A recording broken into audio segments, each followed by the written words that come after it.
Fala, meu querido aluno, professor Tiago Penha aqui na área, para mais uma aula de Química com vocês, né?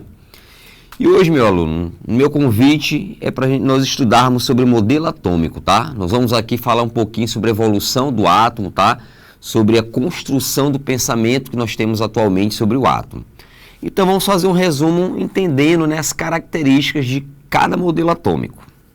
Vamos lá. Pessoal, para falar de modelos atômicos, nós temos que começar entendendo que quem deu pontapé não foi nenhum grande químico, nenhum físico, na verdade tudo começou com os filósofos, tá? Os filósofos tentavam entender do que a matéria era formada, né? E aí a matéria é constituída de quê? E criaram teorias, né? Levantaram algumas hipóteses, mas tudo no ramo das ideias, porque eles não tinham nenhuma comprovação experimental. Então tudo começa com Demócrito, vamos colocar aqui, Demócrito e Leucipo. Eles tentaram entender do que a matéria é constituída, né?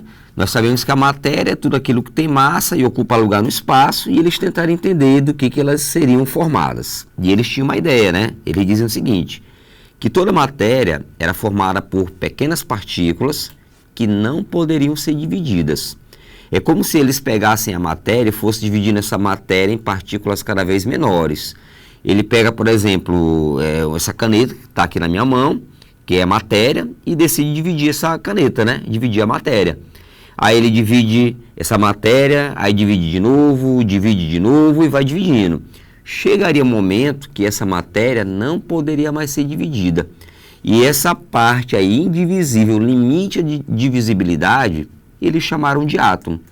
Então a palavra átomo significa partícula indivisível.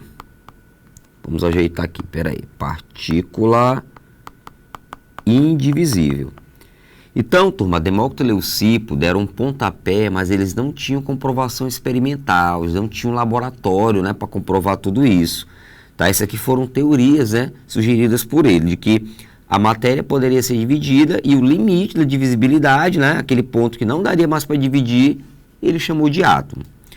Então, eles não são considerados oficialmente donos de modelos atômicos. Quando nós estudamos os modelos atômicos, 4 pesquisadores, cientistas se destacaram.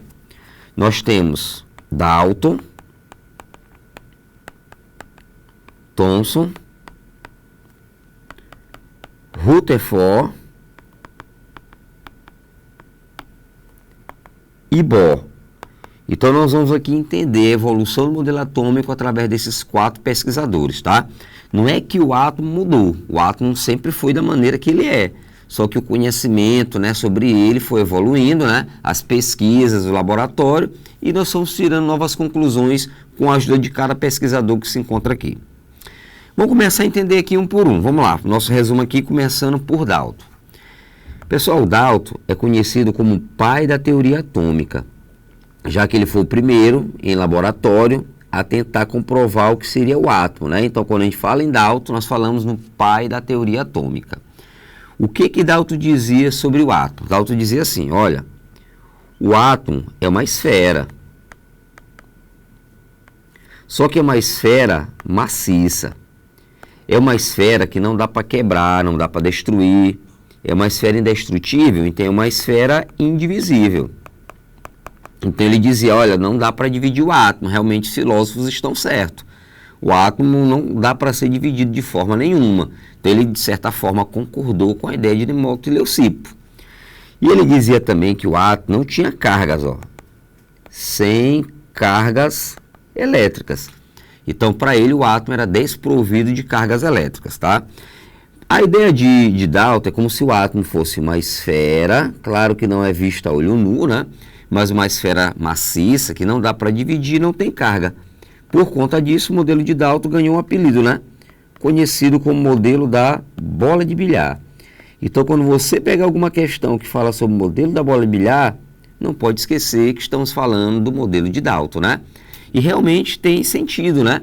Se nós fôssemos pensar numa bola de bilhar, ela é esférica, é difícil quebrar uma bola de bilhar.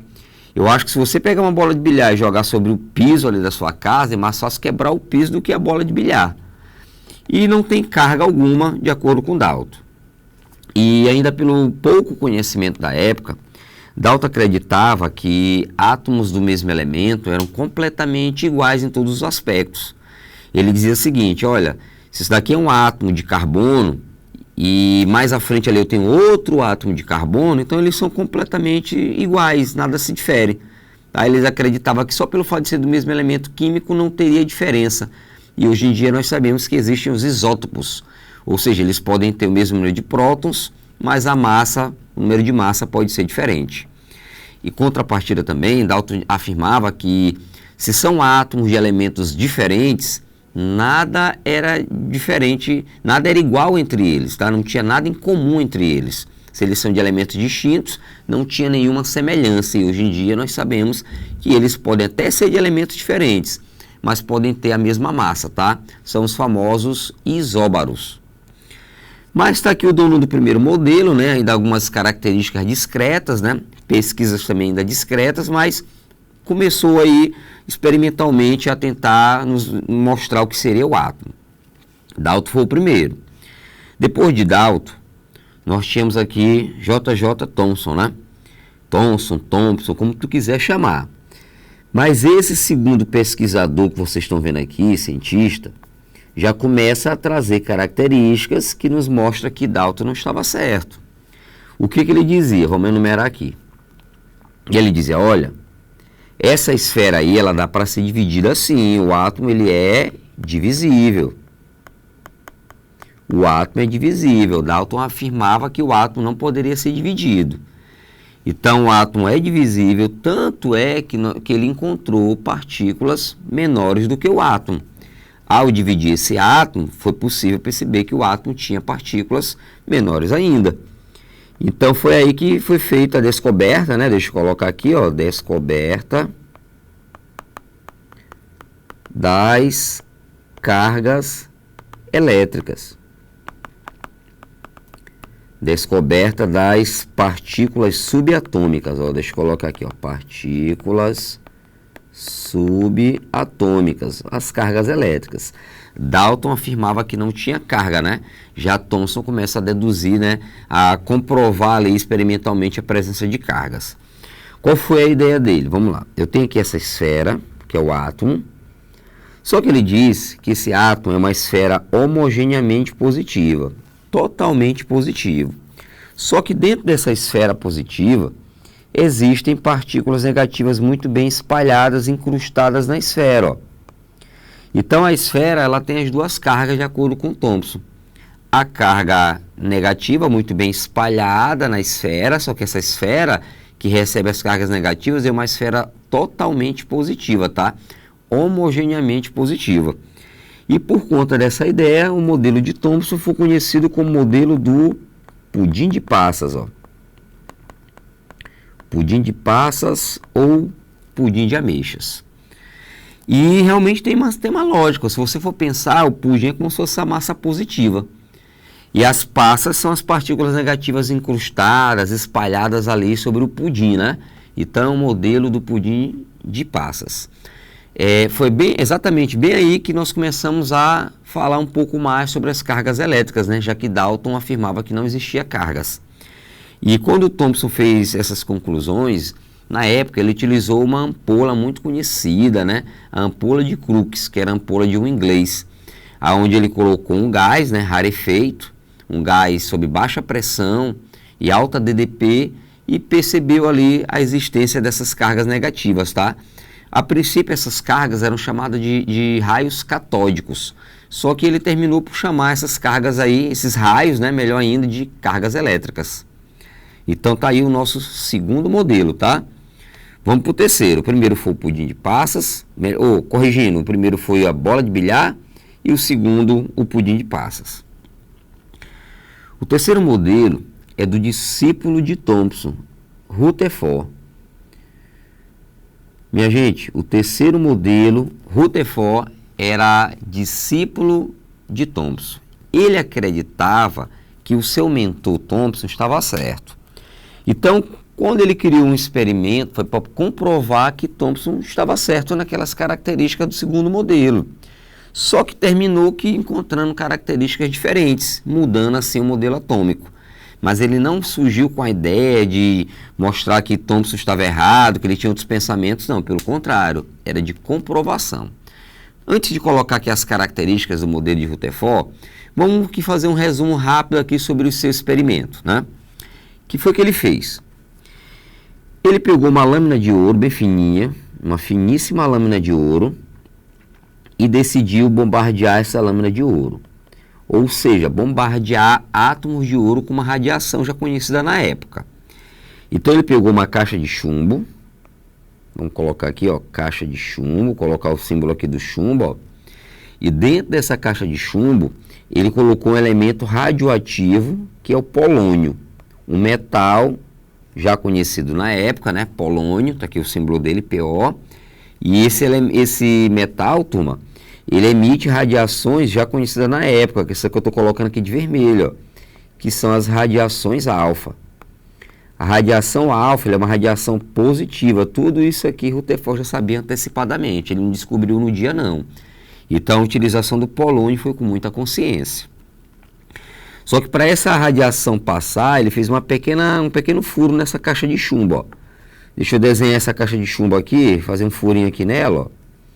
Vamos ajeitar aqui essa caixa, mas um pequeno orifício para que essa radiação pudesse chegar até a lâmina de ouro, né? Passar pela caixa de chumbo. Então, peraí, vamos organizar nosso pensamento. Rutherford vai bombardear uma lâmina de ouro. Ele está utilizando o elemento polônio, que emite radiações alfa, radiações positivas já conhecidas na época. Colocou esse elemento polônio na caixa de chumbo, né? Por questões de segurança. A gente sabe que o chumbo ele retém radiação, mas com um pequeno orifício que ele fez na caixa de chumbo, essa radiação vai conseguir ser direcionada para a lâmina de ouro. Para enxergar essa radiação, ele colocou atrás da lâmina de ouro um anteparo. Esse anteparo ele é constituído de sulfeto de zinco, um material fluorescente, tá? Então nós vamos conseguir enxergar aí a radiação aí como se fosse uma luz. Mas vamos lá, vamos começar o bombardeio. Ele vai bombardear vários átomos de ouro aqui quando ele começa a bombardear a lâmina de ouro. Mas para você entender bem esse experimento, eu quero que tu imagine que essa lâmina de ouro aqui represente apenas um átomo de ouro. Nós sabemos que nessa lâmina existem vários átomos de ouro, mas eu quero que tu imagine que só tenha um, para tu entender direitinho o que está acontecendo. Então Rutherford achava que Thomson estava certo, acreditava ele que todas as radiações iam passar. Então a expectativa dele é que essas radiações passassem, tá? E se tivesse alguma repulsão, seria mínima, pouquíssimas, né? Então ele começa o bombardeio e ele verifica que a grande maioria das radiações passam, a grande maioria. Mas quando chega bem no centro, bem numa região central dessa lâmina, acontece o inesperado. Ele não esperava que no centro ocorresse repulsão, que essa radiação retrocedesse. A radiação, turma, a maior parte atravessou, sem problema nenhum. Mas quando chegou numa região muito minúscula e centralizada, muito bem centralizada, aconteceu a repulsão que ele não esperava. Então, começou a tirar a conclusão de que o modelo de Thomson não estava certo, tá? Porque essas radiações deveriam passar. Não tinha expectativa alguma de que sofresse repulsão só no centro. Foi o único local onde ele percebeu que essas radiações voltaram. E a partir daí ele começou a pensar assim, olha, alfa é positivo. Para alfa sofrer uma repulsão, só se a alfa encontrar outra carga positiva, né? Cargas iguais se repelem. Então, se alfa está sofrendo uma repulsão, é porque alfa se chocou com outra carga positiva. E essa carga positiva está concentrada totalmente no centro. A partir daí, esse centro ele começa a chamar de núcleo. Então, nós começamos a desenhar o átomo dessa forma aqui, gente, ó. Uma região centralizada positiva. Desenhando aqui para vocês, ó. Essa região central aqui, turma, ele chamou de núcleo, que é onde, a princípio, nós temos as cargas positivas, que são os prótons, ó. Essa região que está em volta do núcleo é onde nós encontramos as cargas negativas se movimentando em órbita ao redor desse núcleo, ó.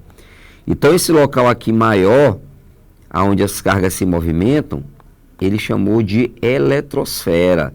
Eletrosfera, devido à presença dos elétrons, né? Devido à presença das cargas negativas. Então Rutherford pela primeira vez começa a dividir o átomo em duas regiões. Uma região central, minúscula, com carga positiva, a princípio, os prótons, e uma região maior, bem distante do núcleo, bem distante mesmo, onde os elétrons se movimentam em uma órbita, local chamado de eletrosfera, tá certo? Duas regiões.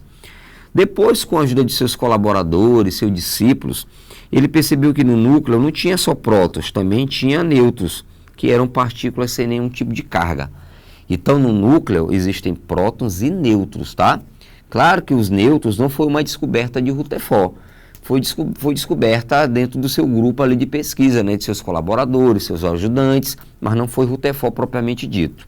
Mas está dentro aqui do modelo de Rutherford por conta do experimento. Então eu tenho duas regiões, núcleo e eletrosfera, e tenho três partículas, né? Prótons e nêutrons no núcleo e a terceira partícula, o elétron, na eletrosfera. Ele afirma também que entre o núcleo até a eletrosfera, ó, deixa eu colocar aqui, ó, esse espaço aqui que vai do núcleo até a eletrosfera é um grande vazio. Então o átomo ele tem um grande vazio que foi por onde a maior parte das radiações passaram. Elas passaram nesses espaços vazios que eu estou pintando aqui com o pincelzinho preto, ó. Então do núcleo até a eletrosfera são imensos espaços vazios. E Rutherford então começa a mudar o átomo, né? Já que Thomson afirma que era uma esfera com cargas elétricas negativas ali, né? Incrustadas na esfera. E pela primeira vez nós temos duas regiões. E ele diz que a massa do átomo se concentra totalmente no núcleo. Se você quer calcular o peso atômico, é só calcular a soma do núcleo do átomo, né? É só somar prótons mais nêutrons. Mas esse é o modelo de Rutherford. E esse modelo foi conhecido como sistema solar, ó, sistema solar ou sistema planetário. Mas, turma, ele não é o dono do último modelo. Rutherford também tinha um discípulo. Vamos ver aqui quem deu continuidade aí ao nosso modelo atômico. Ernest Rutherford tinha um discípulo que era Niels Bohr. Pessoal, Bohr, ele complementa o modelo de Rutherford. O que ele diz? Está aqui o núcleo. Ele diz que o elétron ele se movimenta em uma órbita circular ao redor do núcleo. Órbitas circulares ao redor do núcleo. Tá? Ele define uma órbita ao redor desse núcleo, que são órbitas circulares. E aqui nós encontramos os elétrons, né, se movimentando. Cada região dessa aqui tem uma energia fixa, tá? Então nós temos aqui níveis de energia, ó, níveis de energia, onde os elétrons se movimentam. E o mais interessante do modelo de Bohr é que esse elétron, gente, ele pode saltar para uma camada superior, para uma camada mais longe do núcleo. Isso aqui é possível, ó, que ele salte para uma camada mais distante do núcleo. Mas para isso acontecer, ele precisa absorver, ó, ele absorve energia. Então, quando o elétron absorve energia, ele salta para uma camada mais distante do núcleo. Ele vai absorvendo energia, ele vai saltando.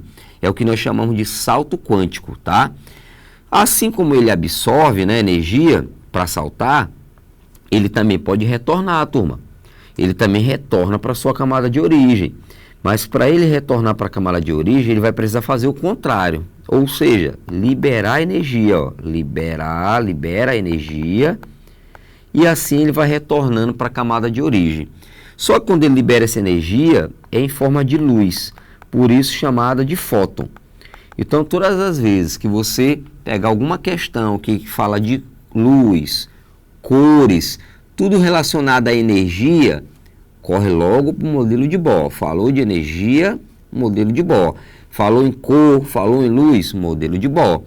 Toda vez que o elétron estiver voltando, retornando, retorno para a camada de origem, ele libera energia em forma de luz. Então, esse modelo de Bohr é um complemento ao modelo de Rutherford e é um modelo conhecido como Rutherford-Bohr, tá? Esse é o nosso quarto modelo. Turma, existe o modelo atual, mas o modelo atual já entra na química quântica, e quando nós falamos só no assunto modelos atômicos, nós ficamos aqui nas comparações entre os 4 principais evolucionistas aqui do átomo, tá legal? Então eu vou concluindo aqui, finalizando aqui nossa aula, e já deixo aqui meu convite, te espero na próxima aula, tá legal? Bons estudos aí a todos!